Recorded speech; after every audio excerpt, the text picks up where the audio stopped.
Welcome to Biz Coach and Coffee, where our guests are experts, entrepreneurs, coaches, and consultants that share tips, strategies, and tactics to help small business entrepreneurs grow their business for long-term success. Please welcome your host, Biz Coach Steve Feld.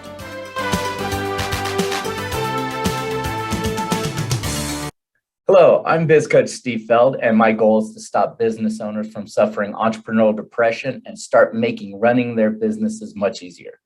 Business owners and entrepreneurs hire me to crack multiple 6 and even 7 figures without burning themselves out. Today, we have another wonderful guest with us. We have Tom Ruwitch. He's a consultant, content marketing expert, and founder of Story Power Marketing. Tom is a digital marketing pioneer who founded the email marketing software and service company MarketVolt in 2001.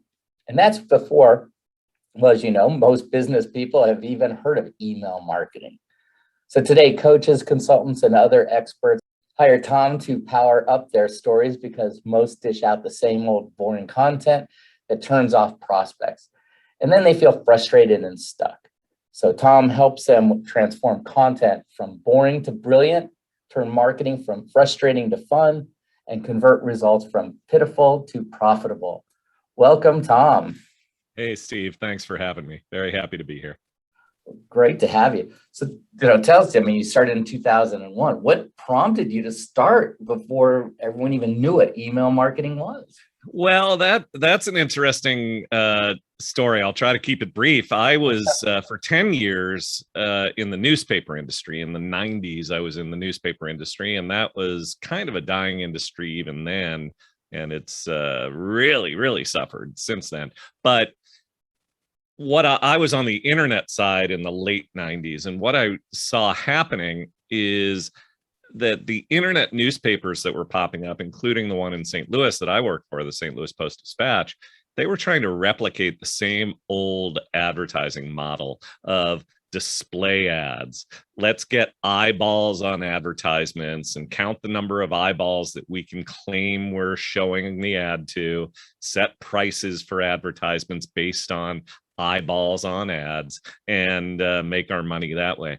And that model was, in my opinion, obsolete, especially as it related to the internet, because there was so much potential for interactivity, so much potential for buyers and sellers to connect directly and converse. And email had popped up a little bit. I was, back in the day, a AOL subscriber, and we all remember, bing, you've got mail. And so I was beginning to see advertisers use that channel in AOL. And then as I began to have email separate from AOL, I was recognizing that advertisers were doing it. But most advertisers, most who were not spamming, doing unsolicited email, hadn't really gotten into that at the time that I was contemplating this business. So I founded a company that made it easy for you to create, deliver, track email marketing campaigns. We started around the same time as some of the companies you may have heard of. Constant Contact is one that started right around the same time. But most of the big players in the space weren't there when we got started. So we had a really interesting journey to be pioneers in the space, to be working with businesses that really were learning from the very earliest stages what it was all about. And it really became a helpful and useful journey for me and in helping those clients really understand how to market effectively and how to communicate most effectively. Great. One question I got to ask you, because this just came up this week with some coaches I spoke with. They were showing me their email stats. Yeah. And I said, okay, here's what I've been seeing in the trends. Here's what I've been reading. In your opinion, what do you think is the average open rate and click-through rate on the emails nowadays? Well, I'm gonna put a big asterisk at the end of this answer. Number one is that open rates especially are very, very fuzzy, because Apple, Google, other providers will actually, I don't want to get too technical here, but emails will show as having been open when they're not.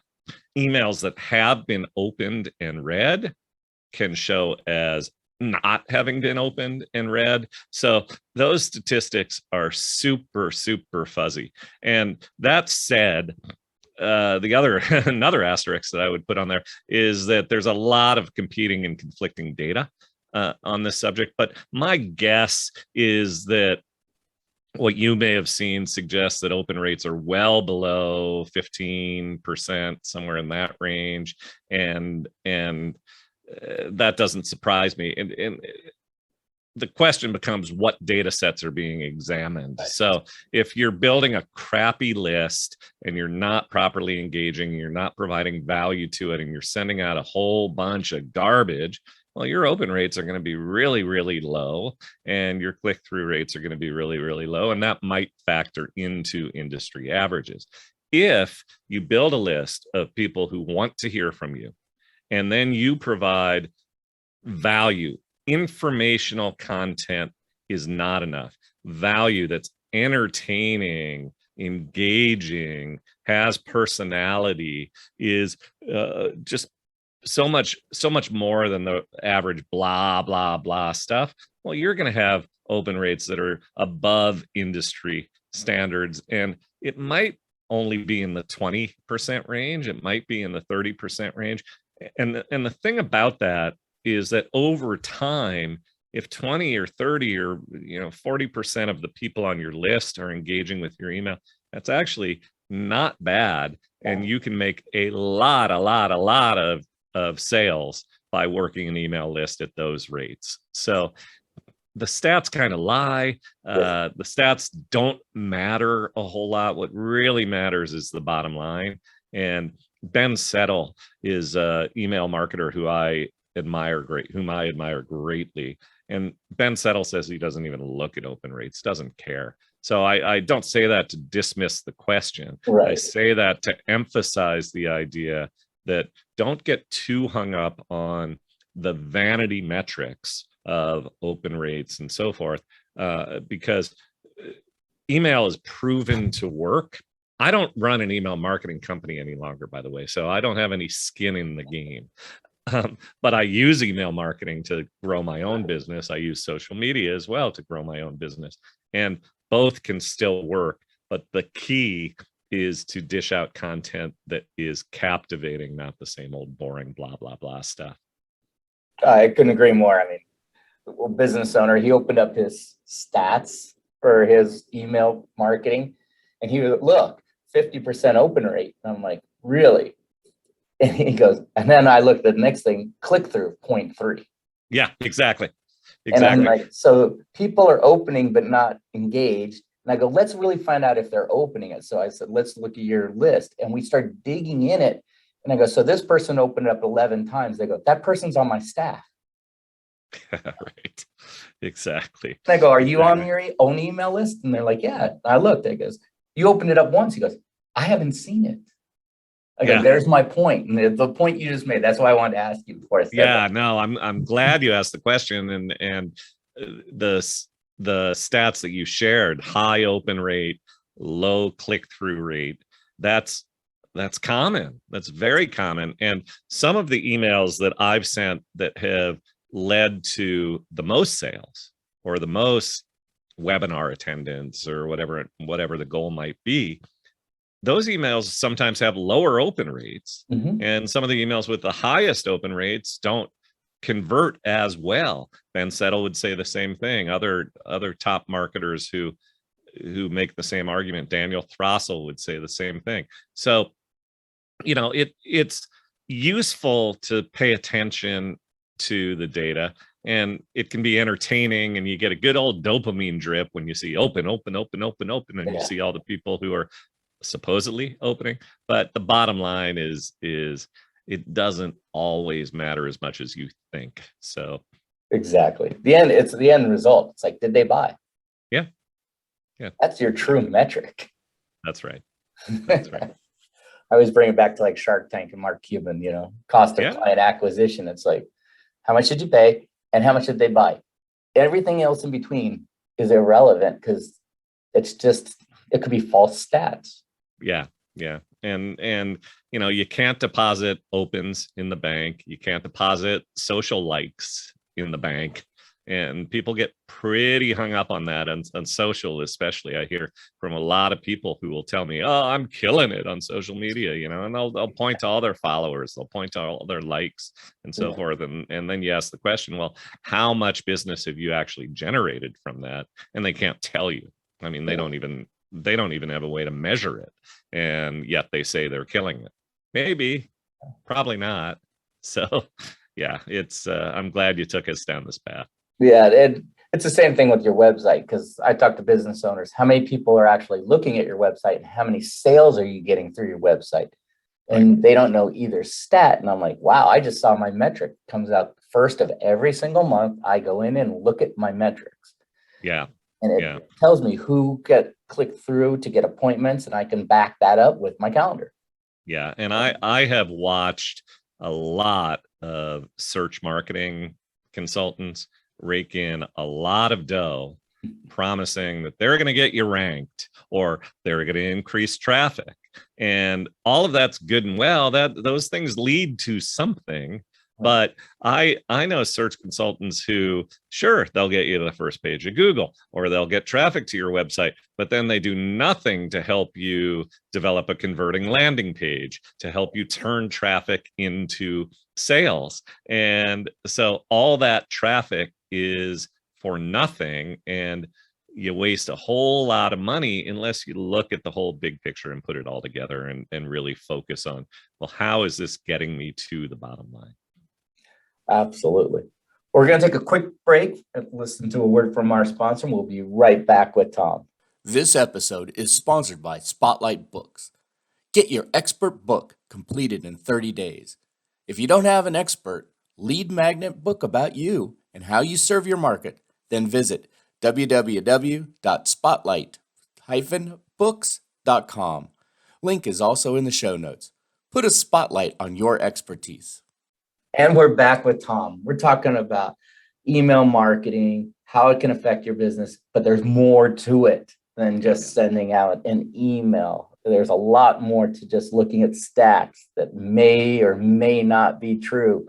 So it's great to have all those open rates, but is it equating to business? Yeah. And Steve, in the end, you're going to do business with people who know, like, and trust you, unless you're in a commodity business. And if you're in a commodity business, I don't want to say find another business, but it's hard.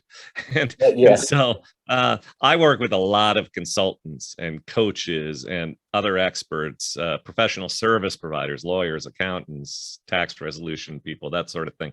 And they have great expertise and they provide really valuable service, and they have a lot of useful information at their fingertips. They also know that if they can generate content that will captivate an audience, email, social, so forth, that they can begin to grow their business that way. And so they're sending emails, they're posting on social, but the problem is that their prospects are tuning out. Their prospects are saying, oh, well, that's the same old boring stuff. I could find that 5,000 times over by doing a Google search. What's new here? And so then those coaches and consultants and other thought leaders begin to feel frustrated and stuck, and they don't know what works and what doesn't when it comes to content. And when it works, they feel lucky and happy about it, but they're not sure why it works, so they can't rinse and repeat. And when it doesn't work, they don't know what to fix. And that's what really is holding most business people back when it comes to content. So many people with content think that the thing they need to do is focus and chase the shiny, latest, greatest squirrel. I need a better email engine, or I need a cooler funnel, or I need the latest tool and tactic and trick. And when it doesn't work, they blame the email engine. I need a better email engine, or I need a better funnel, or I need a better tactician to build me a better funnel. And or they might even blame an entire channel. Email doesn't work. social media doesn't work. I've heard that, Oh, yeah. and offline stuff, direct mail doesn't work. Well, all of it can work. Does But work. it does work. Yeah. It does if, If, and yeah. the if is if you are providing the kind of content that prospects say, wow, this person really gets me. This person understands what I'm about. The stories that you're telling, the content that you're putting out there reflect on the prospect's journey, not on yours. So many so-called storytelling experts tell you that it's all about your legendary origin story. Tell us about, how you rose from the depths and all of your expertise and your legendary 7-stage, 10-stage, 12-stage journey. And no one gives a hoot about you. No offense to any of you. No one gives a hoot about you unless your journey and its details reflect back and are relevant to the prospect and their journey. And to the extent that you can really understand what makes your prospects tick and generate content and stories that evoke their journeys, that evoke their stories, they will tune in. They will say, you get me, you understand what I'm about. And then they will be more likely to read emails from top to bottom, engage with your social posts, and they'll be inspired to buy when the time comes and it's right for them to do so. You brought up a lot of great points. I mean, blaming everyone's doing the tactical stuff, posting, and they're blaming the social media. Facebook ads don't work. And I even did a test with my tribe one time. I said, fine, I'll put up $250 for one Facebook ad, and let's see who gets the most into their groups. So I did it, and it's like, okay, that was a 10,000 influx in. And I go, now I got to keep them engaged. Right. And like, wait, $250 gets you 10,000 people into your group. And I'm like, yeah, because you're worried about the tactical. That's the post.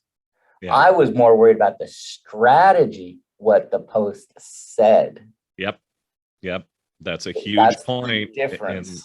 And rewind, everybody. Listen to that point again. Steve dropped a bomb here. and that's a really valuable distinction that you made. And you're right. And so back to what I was really getting at here, that most business people think they've got the story right. I know what to say.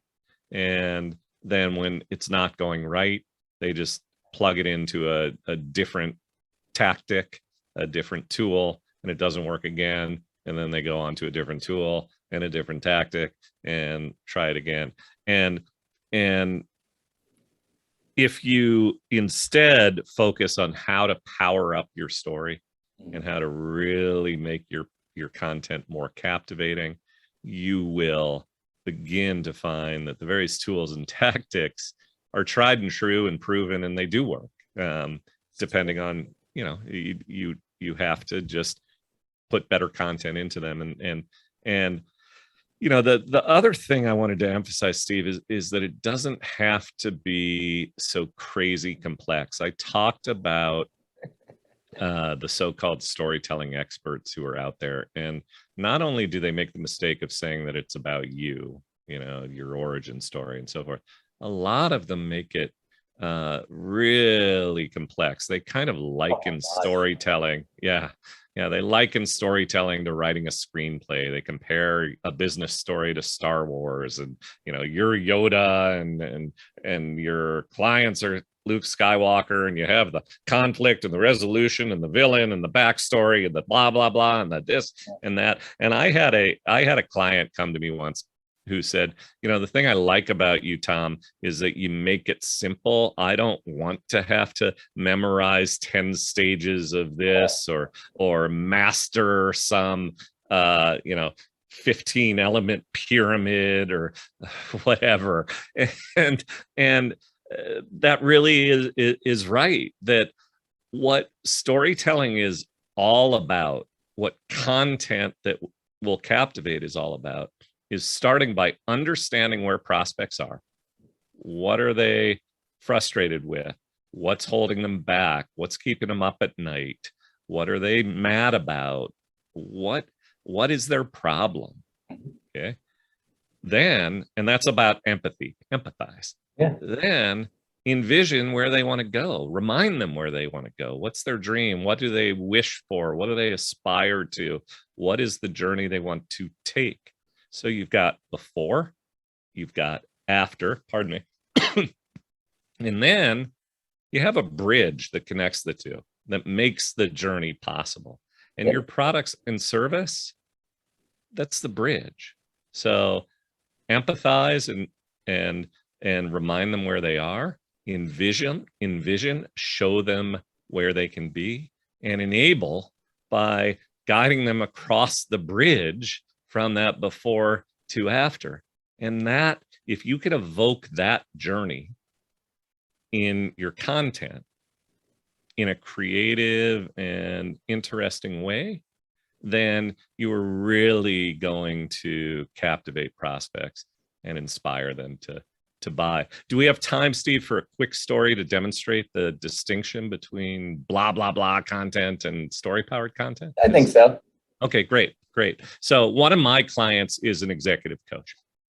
And one of the things she does is she helps business owners get off the hamster wheel.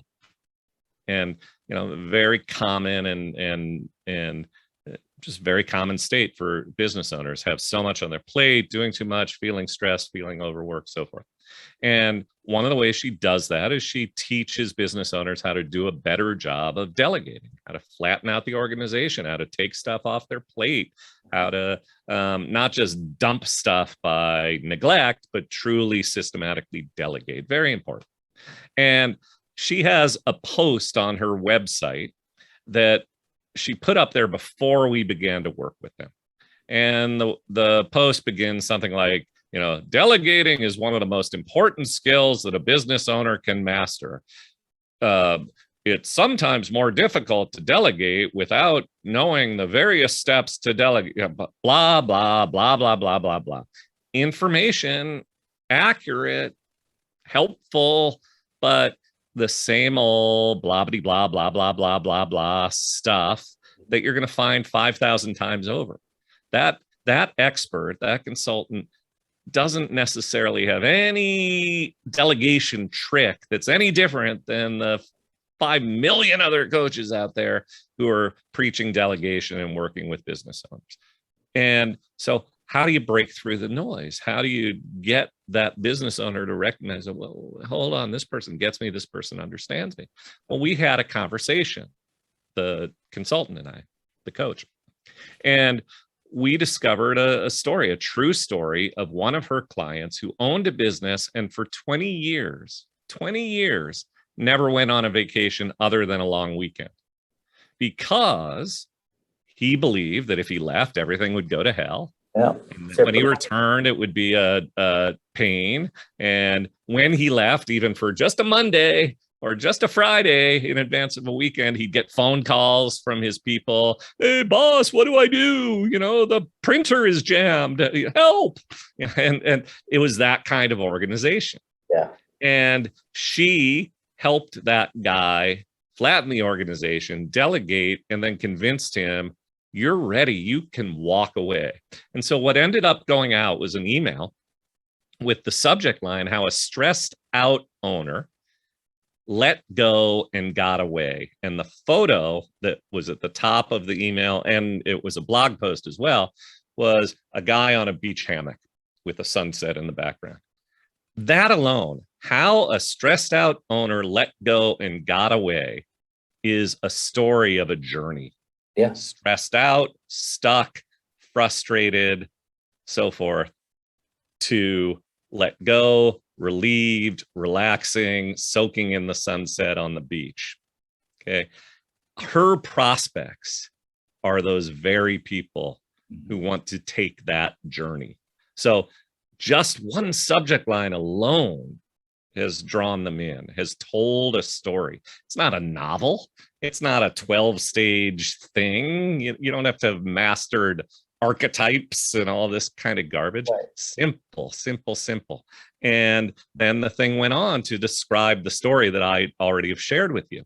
And so anyone who reads that is going to say, oh yeah, I can relate. If they can't relate, they're probably not her prospect. That's it. If they can relate, they're going to read to the bottom of that and look at the call to action that says, hey, want to do a better job of letting go and getting away like this guy did? Call me. And that's exactly what happened. People read that, people call, people say, oh, she gets me. She understands.